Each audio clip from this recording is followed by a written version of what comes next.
पहला फोटो देख लीजिए, उसके बाद बात करते हैं, ठीक है ना। लिखा है एक छोटा सा सुझाव सभी सेवकों को, और फिर यहां पे बड़ा सा मैंने पास्टर्स डाल दिया। अब ध्यान से सुनिएगा।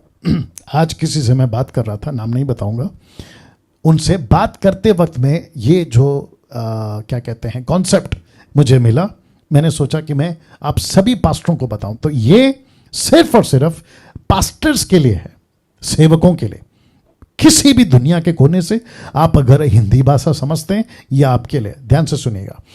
देखिए, हम सब पास्टर्स कहते हैं, हम सब सेवक खुद को कहते हैं, बट उसके अलावा कुछ ऐसे पास्टर्स हैं, सेवक हैं, जो आगे की नहीं सोच रहे, भविष्य की नहीं सोच रहे।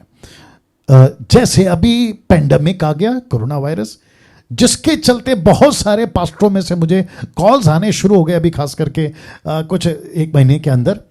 कहते हैं कि मैं 10 साल से मिनिस्ट्री में हूँ, 15 साल से मिनिस्ट्री में हूँ, 20 साल से मिनिस्ट्री में हूँ, मेरे पास में इतने लोग हैं, लेकिन अभी मेरे को कुछ 2 साल से वायरस का चलते सब बंद हो गया है, और मेरे पास में अभी राशन का दिक्कत आ गया। तो मेरे मन में प्रश्न उठता है, आप अगर इतने साल से मसीह में हैं और सेवक बन के काम कर रहे हैं, और आप पास्टर भी कहते हैं खुद को, तो आपका बैकअप किधर है? जिसको कहते हैं ना फाइनेंस बैकअप या फाइनेंशियल बैकअप, वो कहां है? आपका खुद की पैर पे खड़ा होने वाला बैकअप कहां है? मैं आपको बताता हूं क्यों। आपके बच्चे होंगे, 1 2 3 5, मुझे नहीं मालूम, आपके बच्चे होंगे, उन बच्चों को आप क्या फ्यूचर देने वाले हो?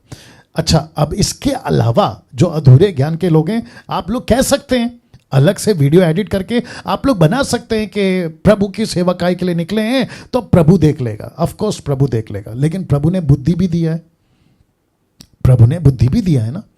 अगर ऐसी बात है तो डेली बेस पे आ जाओ, आप घर भी मत बनाओ, बैंक बैलेंस मत करो, राशन आप जो है 1 महीने का घर पे अपनी पत्नी को बोलो, या फिर जो भी आपके लोग हैं उनको बोलो मत भरो, क्योंकि हम डेली बेस पे चलेंगे, सुपर नेचुरल तरीके से राशन आ जाएगा, सुपर नेचुरल तरीके से सब कुछ आएगा। कुक मत करो, मतलब खाना मत बनाओ, ऐसा कर सकते हैं? इसको कहेंगे मूर्खता।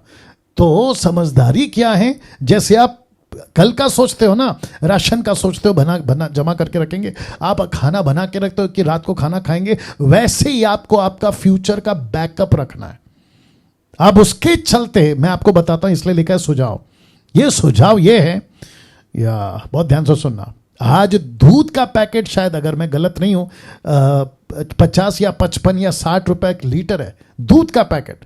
यही दूध का पैकेट आज 1 लीटर, आज से ठीक 5 साल बाद, 10 साल बाद 200-500 रुपये हो गया। तो जिसको आज तुम खरीद रहे हो, पेट्रोल की बात कर देते हैं, आज पेट्रोल तो बिल्कुल 100 रुपया पार हो गया।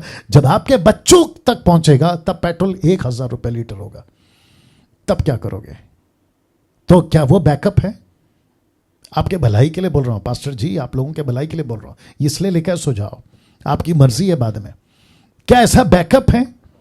आप ये बैठ के बैठे हो क्योंकि कहीं पे कोई बाइबल कॉलेज गया था, वहां के पास्टर ने इमोशनली करके आपको कह दिया कि उतर जाओ मैदान में, पता चला कि वही संस्था ने आपका हाथ छोड़ दिया। ऐसे कितने कॉल हैं कि वो पास्टर ने कहा था कि हम संभालेंगे, लेकिन अभी जैसे ही वायरस आया तो सबने हाथ छोड़ दिया, बोला हमारे पास अभी पैसे नहीं है, आपको सपोर्ट नहीं कर सकते, जिसके चलते आपका अभी टोटल 0 पे आ गए। और आपके कॉल्स आते हैं, मुझे मालूम है, और आपको भी पता है, इससे आप लोग झूठ नहीं बोल सकते।